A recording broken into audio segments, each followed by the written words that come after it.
जय जगन्नाथ जय श्रीकृष्ण सांग मैंने एपटे कौन ना ऊतु क्रामतम स्थितम बापी भुंजानम बा गुणनित्वम विमूढ़ा नानु पश्यंती पश्यंती ज्ञान चक्षुषः। देख आर अर्थ कौन ना जीव देहांतर जाऊ बा एक देहरे थाऊ त्रिगुण जात त्रिगुण कौन ना ज्ञानेन्द्रिय पंचकमेन्द्रिय प्राण पवन अंतकरण ए सबु मिली विषय भोगती मंद बुद्धि न करी निष्काम भाव भक्ति कले ज्ञान जात हुए।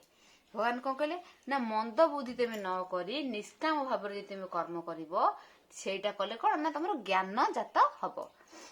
जे योगी जत्न करती से माने दर्शन करती जीव और शरीर एक नुहे बुद्धिमान यह जाने जीव चैतन्य अनुगमन यह जानीपारे नहीं।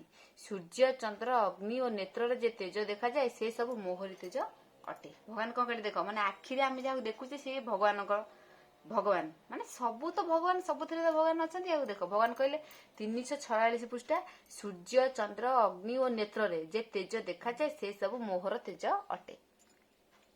जे योगी करती जतन से माने करती दर्शन जीव शरीर नुहे एक ऐसन भाव ए विवेक जड़ अटई शरीर जीव जे चैतन्य तहिर जीव को ए देहे जेमत जे भावे कर अवस्थित अशुद्धि मन मंद बुद्धि यत्न न करि पारे शुद्धि सूर्यर ठारे तेज से ही जगते प्रकाश करई चंद्र अग्नि रे जेउ तेज मोहर ठारू जात बुझ। जय जगन्नाथ।